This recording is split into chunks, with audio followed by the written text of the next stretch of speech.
여러분 오늘 이 말씀의 제목 함께 우리 다 같이 한번 읽어보도록 하겠습니다. 시작. 복음은 믿는 자들에게만 역사한다. 아멘. 여러분 복음이 무엇입니까? 복음이란 기쁜 소식입니다. 말 그대로 하면 기쁜 소식인데요. 예수님께서 우리의 구원을 위해서 이 땅에 오셨기 때문에 그 예수님의 오심이 우리에게는 기쁜 소식, 가장 기쁜 소식이 되는 것이죠. 그래서 예수님 자체가 즉 복음이 되는 것입니다. 여기서 역사한다라는 말은요, 제대로 기능을 한다 이런 뜻입니다. 그러니까 복음은요, 믿는 자들에게만 이 복음으로서의 제대로 된 기능을 한다라는 뜻입니다. 그러니까 복음은 믿는 자들에게만 복음으로서의 이런 효과, 어떤 그런 복들이 주어지게 된다라는 것이죠. 왜 그렇습니까? 고린도전서 1장 18절 말씀입니다. 함께 읽어보겠습니다. 시작. 십자가의 도가 멸망하는 자들에게는 미련한 것이요 구원을 받는 우리에게는 하나님의 능력이라. 아멘. 십자가의 도, 즉 복음은요, 구원을 받는 우리에게는 하나님의 능력이 됩니다. 구원을 얻게 되는 하나님의 능력으로 우리가 복음을 믿게 되는 것이죠. 그런데요, 멸망하는 자들에게는요, 이 복음이라는 것이 너무나도 미련한 것이라는 것입니다.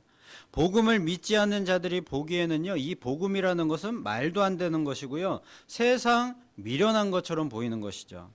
자, 그런데요, 우리가 믿는 이 복음, 그 자체이신 예수라는 이름의 뜻이 무엇입니까? 마태복음 1장 21절 말씀 함께 읽어보겠습니다.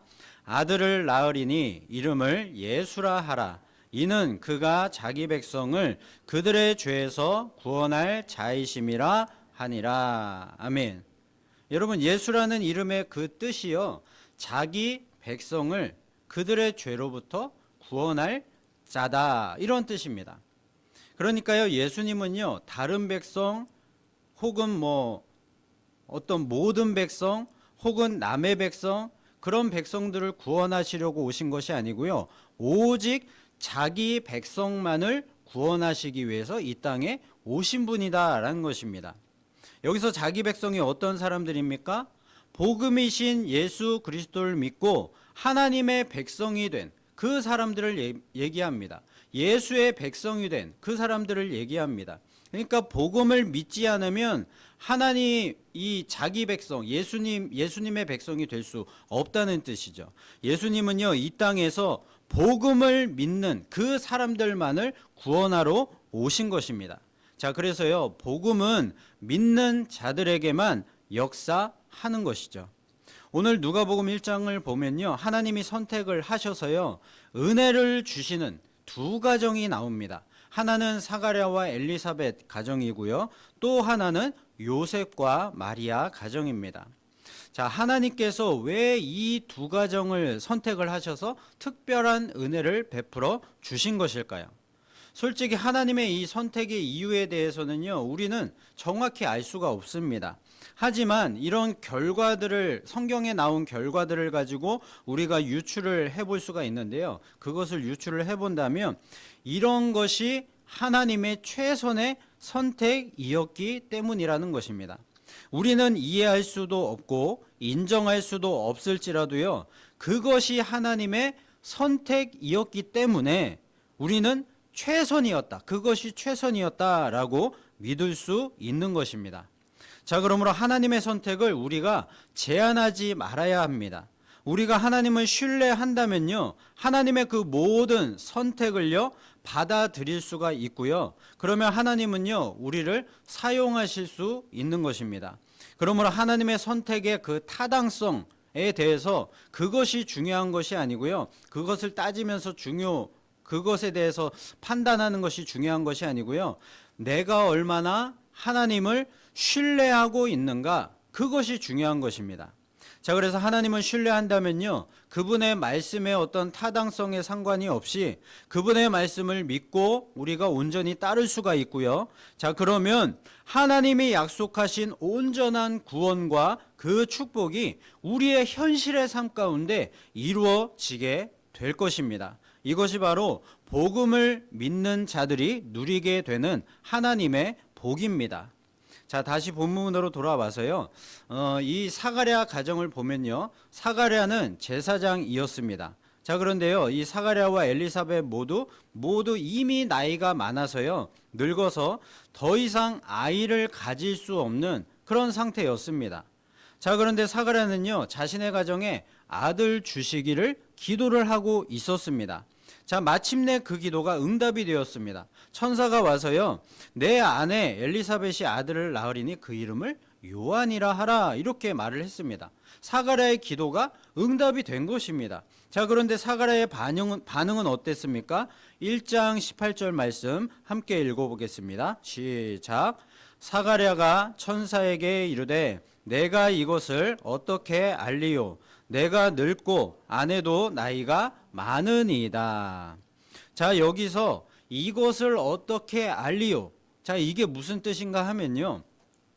하나님이 이렇게 자신의 기도에 응답을 해주셨는데 내가 이것이 말씀 그대로 이 우리의 가정에 이루어질 것을 어떻게 믿을 수 있느냐, 이런 뜻입니다.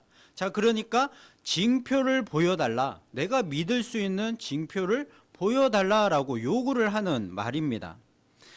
지금 사가랴는요, 자신이 기도를 하고 나서 실제로 이 기도가 응답이 되니까요, 그것을 믿지를 못하고 지금 징표를 하나님께 요구를 하고 있는 것입니다. 자, 그랬더니 천사가요, 하나님의 징계를 내립니다. 이 모든 일이 이루어질 때까지 너는 말 못하는 자가 될 것이다 라는 것이죠. 자, 실제로 나중에요, 요한이 태어나고 나서 8일째가 되어서 할례를 행하게 되었는데요. 자, 그때 그 아이의 이름을 어떻게 지을 건지 사람들이 이 사가랴와 엘리사벳에게 물어봅니다. 엘리사벳에게 먼저 물어봤더니 요한이라 하라, 이렇게 얘기를 합니다. 그리고 사가랴, 말 못하는 사가랴에게 물어봤더니요, 글씨로 요한이라고 써서 이렇게 보여주었습니다. 자, 그때서야 이제 이 말 못하는 것이 풀리게 되었고 말을 할 수 있게 되었습니다. 사가랴가 하나님의 그 말씀을 의심했다가 이제 드디어 하나님의 약속과 기적과 말씀을 온전히 믿고 그리고 그것을 믿음으로 고백할 수 있게 되었을 때 징계가 풀리게 된 것이죠.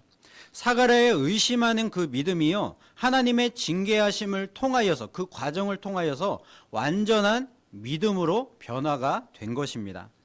자, 이제 요셉과 마리아의 가정에는 무슨 일이 일어났는지 함께 살펴보겠습니다.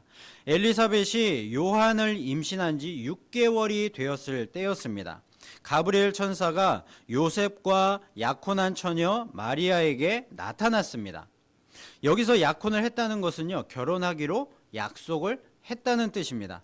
자, 그러니까 아직 같이 살고 있는 것은 아니었고요, 육체적인 관계도 맺지 않은 약혼만 한 상태였다는 뜻입니다. 가브리엘 천사는요, 이 처녀였던 마리아에게 네가 잉태하여서 아들을 낳으리니 그 이름을 예수라 하라, 이런 말을 합니다. 마리아가 이 말을 듣고 얼마나 놀랐을까요? 내가 처녀인데 어떻게 아이를 잉태하는 이런 일이 있을 수 있을까? 너무나도 놀랐을 것입니다. 자, 그런데 마리아는요, 차분하게 이렇게 물어봤습니다. 34절 말씀 함께 읽어보겠습니다. 마리아가 천사에게 말하되 나는 남자를 알지 못하니 어찌 이 일이 있으리까? 자, 마리아가 한 말은요, 사가랴가 믿음 없이 그렇게 징표를 요구했던 말과는 다른 말이었습니다. 징표를 구하려는 말이 아니었고요, 자신이 처녀인데 어떻게 해서 이러한 놀라운 역사, 기적들이 일어날 수가 있는가, 그것에 대해서 좀 더 자신에게 자세하게 설명을 해달라는 요구였습니다. 자, 여기서 이미 마리아가 천사의 그 말을 잘 듣고서 믿으려고 애쓰고 있었다라는 것을 우리가 알 수 있는 것이죠. 그러니까 이미 이 마리아에게는요, 믿음이 있었던 것입니다. 천사가요, 이 마리아의 믿음을 보고 이렇게 말을 합니다. 너의 친족 엘리사벳도 늙어서 임신하지 못한다고 했었는데 하나님의 말씀으로 인해서 그가 임신한 지 이미 6달이 되었다. 자, 그러므로 하나님의 모든 말씀은 능하지 못함이 없느니라, 이렇게 얘기를 합니다.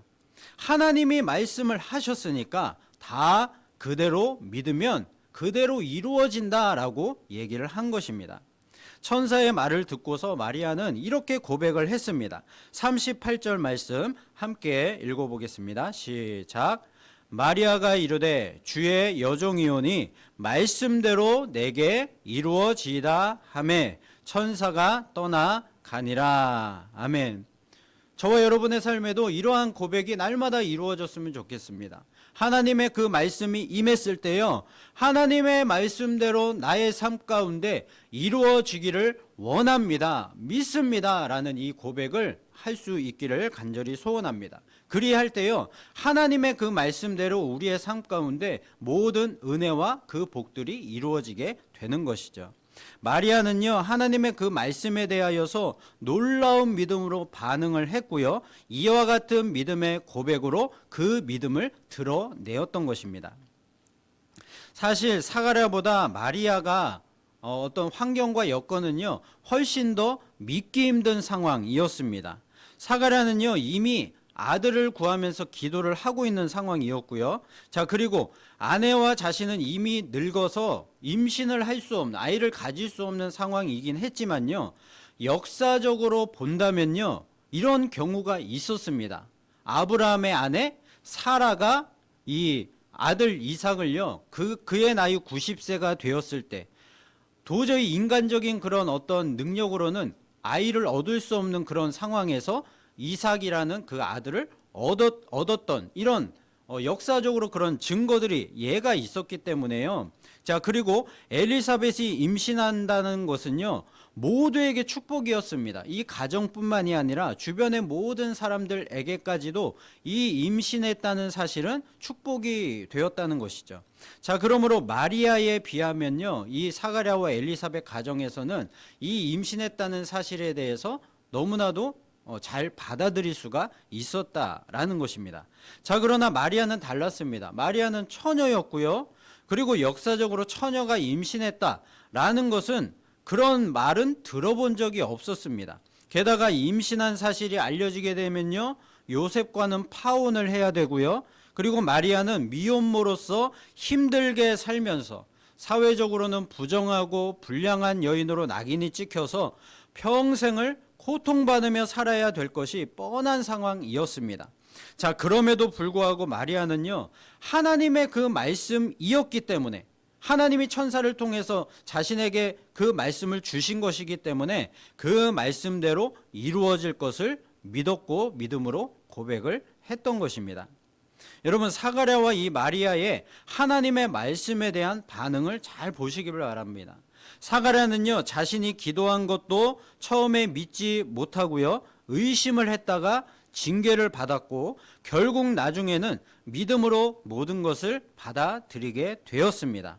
마리아는요, 처음부터 하나님의 그 말씀에 믿음으로 잠깐 이런 그 말씀에 대해서 천사의 말을 듣고 놀라기는 했지만요, 그 하나님의 말씀을 자세히 듣고 믿음으로 모든 것을 받아들였고요, 그리고 자신에게 그 말씀대로 이루어질 것을 믿음으로 고백을 했습니다. 자, 이렇게 처음에 두 가정은요, 말씀에 대한 어떤 반응의 차이는 조금 있었지만 결국 두 가정 모두 복음을 온전히 믿게 되었고 그 복음의 말씀의 역사가 놀랍도록 그 가정 가운데 이루어지는 그 복을 받게 되었던 것입니다. 자, 그래서 하나님의 그 구원과 축복의 주인공이 될 수가 있었던 것이죠. 하나님은요, 이 사가랴의 경우에 그의 믿음이 처음에 부족한 것을 보셨고요, 그에게 완전한 믿음을 갖게 하시기 위해서 말 못하게 하는 징계를 주신 것이었습니다. 자, 그렇게 해서 믿음이 드러나게 하셨고요, 그 믿음을 통하여서 그에게 은혜와 축복을 주셨던 것이죠. 자, 그리고 마리아의 경우는요, 하나님께서 이 마리아를 통해서요, 강권적으로 하실 수도 있었을 것입니다. 그냥 강제적으로 마리아에게 그런 아들이 생길 것이다 말씀을 하시고 그냥 마리아의 어떤 믿음의 여부와 상관없이 그에게 강제적으로 그리스도가 태어나도록 그렇게 역사하실 수도 있었을 것입니다. 그런데 그렇게 하지 않으셨고요, 마리아에게 기회를 주셨습니다. 믿음으로 반응하고 그 믿음을 드러낼 수 있는 그런 기회를 주신 것입니다. 그 기회가 왔을 때 마리아는 자신의 믿음을 나타내었고요. 그것을 통해서 그리스도의 육신의 어머니가 되는 그 복과 영광을 얻게 되었던 것이죠. 이처럼 우리 주님은요, 우리 모두가 복음을 온전히 믿는 자가 되기를 바라고 계십니다. 자, 그래서요, 하나님이 약속하신 모든 그 복음을 통한 구원과 축복을 우리가 받아 누리기를 원하고 계시는 것이죠. 이것을 위해서 예수 그리스도께서 이 땅에 오신 것입니다. 예수님의 사역의 그 모습들을 자세히 보면요, 이 사실이 분명하게 드러나고 있습니다. 마가복음 5장에 보면요, 회당장 야이로라는 사람이요, 급하게 예수님을 찾아와서 그 발 아래 엎드려서 자신의 딸을 살려주십시오라고 간절하게 요청을 합니다. 여러분, 당시에 이 회당장이라고 하면요, 나이도 어느 정도 있었고요, 그리고 그 동네에 오래 살면서 그 동네의 지도자였던 사람입니다. 회당장이라는 그런 종교 지도자의 자리에 오른 사람이었다는 것이죠. 자, 그런데 그런 사람이요, 이제 젊고 새로 인기를 모으고 있는 그 능력 있는 청년 예수님께 달려가서 그 발 앞에 무릎을 꿇고 딸을 살려달라고 간청을 하고 있는 것입니다. 여러분, 당시에는요, 이미 유대 종교 지도자들이 예수님을 보는 시선이 좋지 않은 때였습니다. 자, 그런데 한 마을의 지도자였던, 그것도 회당장이라는 종교 지도자였던 이 사람이요, 왕도 제사장도 아닌 이름 모를 젊은 청년이자 유대 종교 지도자들이 싫어하는 이 예수라는 사람에게 무릎을 꿇었다라는 것은요, 도저히 있을 수가 없는 일이었습니다. 자, 그런데도 야이로가 이렇게 예수님 앞에 무릎을 꿇고 자신의 딸을 살려달라라고 간청을 했다는 것은요, 그가 이미 예수에 대한 그런 소문을 듣고서 그의 마음속에 예수님에 대한 신뢰, 믿음이 싹트고 있었다라는 것을 보여주는 것이죠. 자, 예수님은요, 야이로의 간청을 듣고 그를 따라 나섰습니다. 자, 그런데 가는 도중에 어떤 사건이 일어났습니까? 12년 동안 혈루증을 앓던 이 여인이요, 예수님의 옷자락을 만진 사건이 일어났습니다. 예수님은요, 자신에게 능력이 나간 것을 아셨고요, 그 여인을 부릅니다. 그리고 그 여인과 대화를 나누셨습니다. 자, 이러한 일 때문에 자꾸만 시간이 지체되었습니다. 지금 빨리 가서 예수님이 이 야이로의 딸을 살려주셔야만 되는데, 이 야이로의 마음은 점점 다급해지고 이 마음은 타들어가고 있었을 것입니다. 지금 내 딸이 죽어가고 있는데, 이렇게 지체할 시간이 없는데 빨리 가셔서, 예수님이 가셔서 우리 딸을 살려주셔야만 되는데 왜 이렇게 시간을 지체하고 계시는가? 이 야이로는요, 예수님을 원망하고 또 그 여인, 그 혈루증 여인을 원망하고 있었을지도 모르겠습니다. 예수님은요, 그 여인과의 대화를 마치시고요, 그 여인의 믿음을 칭찬하시면서요, 그 여인에게 구원과 함께 완전한 병 치유를 선포하셨습니다.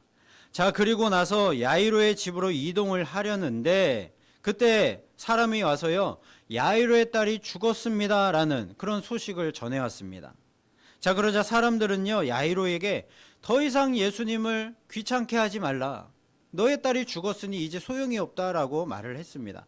자, 그러나 예수님은요, 야이로에게 두려워하지 말고 믿기만 하라 라고 말씀을 하시고요, 죽은 딸에게 가서 그 딸을 다시 살려주셨습니다. 여러분, 예수님이 이유도 없이 혈루증 여인과 대화를 하시면서 시간을 지체하신 것일까요? 이 모든 상황들을 아시고, 그리고 이 야이로의 마음도 다 아시는 그 주님께서 아무런 이유도 없이 그렇게 시간을 지체하신 것일까요? 그렇지 않습니다. 예수님의 그 말과 행동에는요, 분명히 모든 것이 다 이유가 있습니다. 예수님은요, 혈루증 여인의 그 구원과 병치유하시는 그 사건을 통하여서 이 야이로에게 부족했던 그 믿음의 부분을 채워주시기를 원하셨던 것입니다. 야이로의 부족한 믿음이 과연 무엇이었을까요? 예수님이 이 야이로의 딸의 병은 고치실 수 있겠지만 죽은 자는 살리실 수 없을 것이다, 이런 믿음을 가졌던 것입니다. 그러니까 이 예수님에 대해서 죽은 자도 살리시는, 또 영혼도 구원하시는 그런 전능하신 그리스도, 메시아, 하나님이심을 믿지를 못했던 것이죠.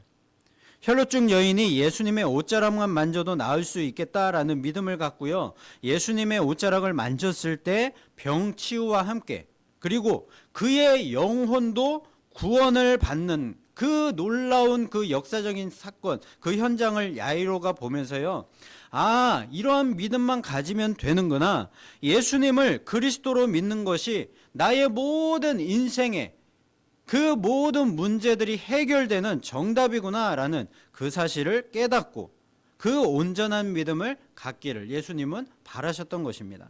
주님은요, 야이로와 이 혈루증 여인에게서 믿음을 보셨습니다. 자, 그래서 그 믿음이 완전히 온전히 드러나도록 예수님께서 역사를 하신 것입니다.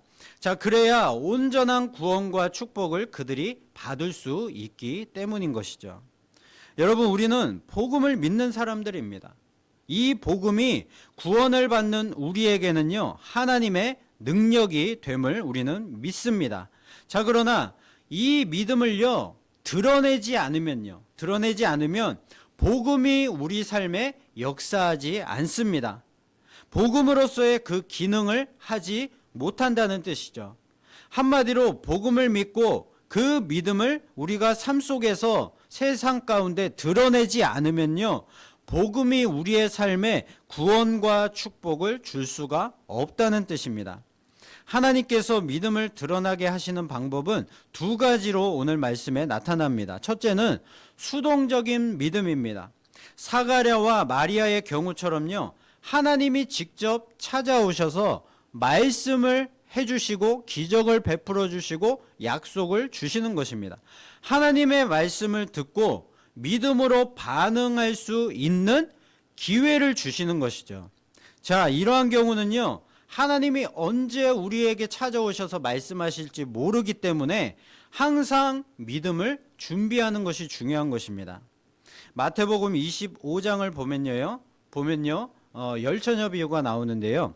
그 비유는 천국은 마치 등을 들고 신랑을 맞으러 나간 열 처녀와 같다라고 말하면서 이 비유가 시작이 됩니다. 열 처녀 중에 다섯 처녀는 등과 함께 이 넉넉한 기름을 준비하고 있었습니다. 그러나 다른 다섯 처녀는 이 등을 준비를 했지만 기름은 준비하지 못한 상황이었습니다. 자, 신랑이 예정된 시간보다 이제 시간을 지체하게 되었고요. 그래서 밤중에 신랑이 갑자기 찾아오게 되었습니다. 자, 그 소식을 듣고 기름을 넉넉히 준비했던 다섯 처녀는 기쁨으로 신랑을 맞이하면서 함께 혼인잔치에 들어갈 수 있게 되었지만, 기름을 준비하지 못한 다섯 처녀는요, 혼인잔치에 들어가지 못했습니다. 이 열처녀 비유가 말하는 핵심이 무엇입니까? 우리가 천국에 들어가기 위해서는요, 복음을 믿는 그 믿음이 항상 준비되어 있어야 한다는 것입니다. 예수님이 언제 어느 시간에 오실지 모르기 때문에, 우리의 믿음을 점검하실지 모르시기 때문에 우리가 이 항상 복음을 믿는 이 견고한 믿음을 유지하며 살아갈 수 있어야 된다는 것이죠. 자, 그렇다면 이 믿음을 우리가 어떻게 준비할 수 있을까요? 우리는요, 이미 믿음을 잘 준비하며 살아가고 있습니다. 왜냐하면 예배와 기도와 말씀 생활을 잘 하고 있기 때문인 것입니다. 이러한 예배와 경건 생활을요, 주님 오실 때까지 계속해서 잘 하면 믿음이 잘 준비가 되는 것입니다. 자, 그런데 이러한 예배와 경건 생활이 가짜가 되어서는 안 된다는 것이죠. 예수님은요, 그 당시에 외식하는 종교인들 그리고 거짓 선지자들이 있다라고 말씀을 하시면서 그들을 향하여서 책망을 하셨습니다. 외식하는 종교인들은요, 겉보기에 예배 생활, 기도 생활, 헌금 생활, 봉사 생활, 이 모든 것이 완벽해 보였습니다. 자, 그런데 그 중심에는 하나님이 없었습니다. 하나님을 믿는 그 믿음이 없었다는 것이죠. 그리고 거짓 선지자들은요, 복음을 전했고요, 그리고 주님의 이름으로 심지어 병도 고치고 귀신도 쫓아내는 그런 놀라운 능력도 보였습니다. 자, 그런데요, 예수 그리스도를 참된 구세주로 믿는 그 참 믿음이 그들의 마음속에 없었습니다. 그들은요, 예수님의 그 능력을, 이름의 능력을 힘입어서 능력을 행했던 것이 아니고요, 귀신의 능력을 힘입어서 그러한 능력들을 행했던 것이죠. 여러분, 이것은요, 우리가 아무리 능력을 행하고 경건생활, 예배생활을 완벽하게 할 수 있을지라도 복음을 믿지 않을 수도 있다. 그 마음속에 하나님이 없을 수도 있다라는 것을 보여주는 것입니다. 저와 여러분은요, 다니엘처럼요, 어떠한 위기 속에서도 흔들리지 않는 신앙의 사람들 되시기를 축복을 드립니다. 가짜 신앙은요, 위기를 만나면요, 그 정체가 반드시 드러나게 되어 있습니다. 자, 그러므로 어떤 상황에서도 흔들리지 않는 믿음을 우리가 항상 준비하여서 하나님이 말씀하시면 믿음으로 반응을 하고, 그리고 우리의 믿음을 드러내는 저와 여러분 되실 수 있기를 예수 그리스도의 이름으로 축복을 드립니다. 그리고 둘째는요, 능동적인 믿음입니다. 야이로와 혈루증 여인의 경우처럼요, 삶 속에서 문제가 생겼을 때요, 그 문제를 어떤 방식으로 해결하는지를 보게 하시는 것입니다. 믿음이 없는 사람들은요, 당연히 그런 문제들이 찾아왔을 때 자신의 힘과 지혜로 해결하려고 하거나 이 세상의 어떤 재물과 권력과 어떤 인맥들로 그 모든 문제들을 해결하려고 할 것입니다. 그러나 믿음이 있는 우리 같은 사람들은요, 야이로처럼, 그리고 혈루증 여인처럼 주님께 나와서 그 앞에 엎드리는 것이죠. 12년 동안 혈루증을 앓았던 이 여인은요, 자신의 병 치료를 위해서 12년 동안 온갖 자신이 할 수 있는 모든 것을 다 해봤습니다. 의원들을 찾아갔고요, 용하다는 의원들을 다 찾아가서 자신의 재산을 다 쏟아부으면서 그런 병 치료를 위해서 애를 썼습니다. 그런데 아무 소용이 없습니다. 오히려 재산만 다 날리게 되었고요, 병도 차도가 없이 오히려 악화되었습니다. 자, 그렇게 자신의 능력과 세상의 방법으로는 절대로 아무것도 될 수 없구나 라는 이 사실을 깨닫고 절망하고 있었을 때에 예수님에 대한 소문을 듣게 된 것입니다. 예수님의 소문을 듣자마자 이 여인의 마음속에는 믿음과 소망이 생겼습니다. 아, 저분을 만나면 나의 병이 치료될 수 있겠구나, 저분의 옷자락만 만져도 나의 병이 나을 수 있겠구나, 이런 믿음을 갖게 된 것이죠. 그래서 여인은요, 자신의 모든 것을 다 걸고 다른 사람들에게 혹여나 이 예수님을 찾아갔다가 다른 사람들에게 들키면 죽을 수도 있는 그런 상황이었음에도 불구하고 모든 것을 다 걸고요, 예수님을 찾아가서 예수님의 옷자락을 만졌던 것입니다. 자신의 문제에 대해서 믿음으로 반응을 하고요, 그리고 믿음으로 행동을 했더니 영혼의 구원과 병 치유의 축복을 받게 되었던 것이죠. 자, 그리고 야이로는요, 그의 딸이 죽을 병에 걸리니까 자신의 사회적 위치나 신분 따위를 따지지 않았고요, 다른 사람들의 시선들도 전혀 개의치 않고 당시의 유대인들의 표적이 되었던 그 예수님을 찾아와서 그 앞에 무릎을 꿇었습니다. 그에게 믿음이 있었다는 것이죠. 자, 그런데 예수님이 이 야이로를 보니까요, 믿음이 있긴 했지만 부족했던 것입니다. 야이로는요, 예수님이 살아있는 사람의 병만 치료하시는 분으로 믿고 있었던 것이죠. 그래서 예수님은요, 혈루증 여인을 치료하는 그 사건을 통하여서 야이로의 부족한 믿음을 완전한 믿음으로 채워주시기를 원하셨던 것입니다. 예수님이 바로 죽은 자도 살리시고 영혼도 구원하시는 전능하신 하나님이심을 믿게 하셨던 것이죠. 야이로는요, 예수님께서 혈루증 여인을 치료하시는 그 사건을 통해서 주님이 인간의 생사화복을 주관하시고 인간의 영혼도 사망으로부터 구원하실 수 있는 전능하신 하나님으로 믿게 되었고요, 죽은 자신의 딸을 주님의 손에 믿음으로 온전히 맡길 수가 있었던 것입니다. 야이로가 자신의 문제를 주님께 의지하고 믿음으로 다 맡겼더니 죽은 딸이 살아나게 되었고요, 그리고 야이로 자신은 구원을 받는 그 믿음을 가질 수가 있게 되었습니다. 우리 주님은요, 이렇게 우리의 삶에 찾아오셔서요, 복음의 빛을 비춰주시고 그리고 믿음으로 반응하고 그 믿음을 우리의 삶 가운데 나타낼 수 있도록 그렇게 역사하셔서 우리로 하여금 하나님이 이 모든 말씀에 약속하신 구원과 그리고 은혜와 모든 축복들을 받아 누리며 살기를 원하시는 것입니다. 이 시간 우리 자신에게 이 세 가지 질문을 해보고 우리의 마음속으로 한번 답해 보셨으면 좋겠습니다. 첫째는요, 하나님의 말씀과 그 기적과 그리고 약속에 대해서 나는 어떻게 반응하고 있는가 하는 것입니다. 여러분, 우리는요, 사가랴처럼 처음에 의심했다가 징계를 받고 시간이 지나서야 믿음으로 반응하는 사람입니까? 아니면 마리아처럼 처음에는 잠깐 놀랐지만 믿음으로 반응하여서 그 믿음을 온전히 믿음으로 고백하는 사람입니까? 아니면 믿음 없는 세상 사람들과 다를 것 없는 그런 모습으로 내 힘과 지혜만 의지하며 살아가는 사람입니까? 그리고 두 번째는요, 삶의 우리의 삶 가운데 큰 문제와 어떤 위기들이 찾아왔을 때요, 나는 어떻게 그런 문제들에 대해서 반응을 하고 행동을 하는가라는 것입니다. 야이로처럼 바로 주님께 달려가서 엎드리는 그런 믿음의 사람인가?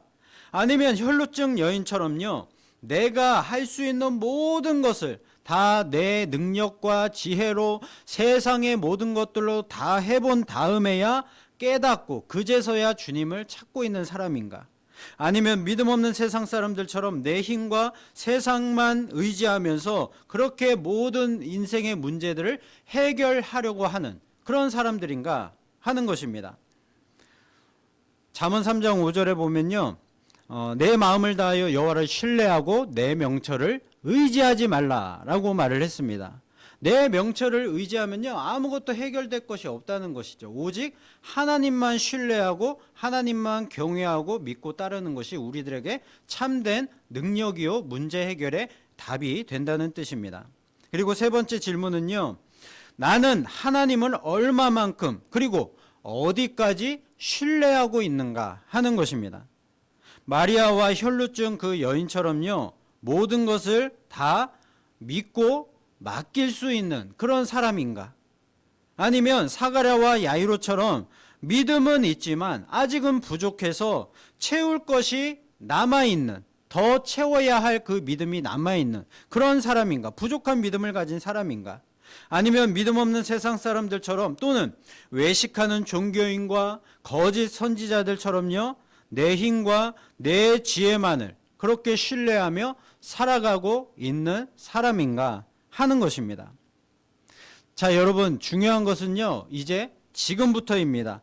지금 현재 나의 상태가 어떠한지 오늘 우리가 말씀을 통해서 함께 살펴보았고요. 그리고 우리의 믿음이 지금 어느 수준까지 와 있는지 정확히 진단하고 파악하는 것이 중요합니다. 자, 그래서요, 나에게 부족한 것이 무엇인지를 깨닫고요, 지금부터 회개할 것은 회개해야 되고요, 그리고 고칠 것은 고쳐야 되고요, 그리고 하나님 앞에 기도할 것은 기도하고 구하여서 지금부터 복음을 확실하게 믿는 자로 살아가는 것이 중요한 것입니다. 그리하여서야 하나님 나라 복음에 대하여서 우리는 항상 믿음으로 반응을 하고요, 그 믿음을 이 세상 가운데 드러내며 살아가야 할 것입니다. 그리할 때에 하나님의 그 구원과 하나님의 축복이 우리의 삶 가운데 현실로 임하게 될 줄로 믿습니다. 요한복음 1장 12절 말씀 함께 읽어보도록 하겠습니다. 시작. 영접하는 자 곧 그 이름을 믿는 자들에게는 하나님의 자녀가 되는 권세를 주셨으니. 아멘. 하나님의 자녀가 되는 이 특권, 놀라운 권세는요, 오직 예수 그 복음을 받아들이고 영접하는 믿는 자들에게만 주시는 특권이고 축복이라는 것입니다. 여러분, 우리는 이미 이 복음을 믿고요, 하나님의 자녀가 되는 권세를 얻은 사람들입니다. 그렇다면요, 이 세상을 살면서 이 하나님 자녀됨의 권세를 온전히 우리의 삶 가운데 누리며 살아가야 되지 않겠습니까? 항상 기뻐하라, 쉬지 말고 기도하라, 범사에 감사하라, 이것이 그리스도 예수 안에서 너희를 향하신 하나님의 뜻이다라고 말씀을 하셨습니다. 이것은요, 하나님의 명령이거나 우리의 의무이거나 책임이 아닙니다. 권리라는 것입니다. 하나님의 자녀됨의 권리라는 것입니다. 하나님은요, 우리가 주 안에서 항상 기뻐하고, 그리고 항상 기도하면서 주님만 의지하고 평안하게 살고, 그리고 모든 일들에 감사하면서 살아가는 그런 축복의 인생, 하나님의 자녀로서의 권리를 온전히 누리면서 살아가는 그 복된 삶을 우리의 삶 가운데 다 받아 누리며 살아가기를 하나님은 원하고 계시다라는 것이죠. 이것이 바로 하나님 자녀들의 특권입니다. 여러분, 저와 우리들의 삶 가운데, 저와 여러분의 삶 가운데 이런 모든 권리와 또 하나님 자녀됨의 이런 특권들을 온전히 누리며 살아가시기를 주님의 이름으로 축복을 드립니다. 여러분, 복음은요, 믿는 자들에게만 역사하는 것입니다. 복음의 축복은요, 오직 우리 구원받은 하나님의 자녀들만을 위한 것입니다. 이 복음을 여러분 절대로 다른 이들에게 빼앗기지 마십시오. 하나님 나라의 복음에 대해서 우리가 믿음으로 반응하고, 그리고 믿음으로 드러내어서 이 모든 특권과 축복을 천국에서뿐만이 아니고요, 지금 우리가 살아가는 우리의 모든 일상의 삶에서도, 이 세상 가운데서도 온전히 다 누리며 살아가는 저와 여러분 되시기를 예수 그리스도의 이름으로 축원을 드립니다. 아멘.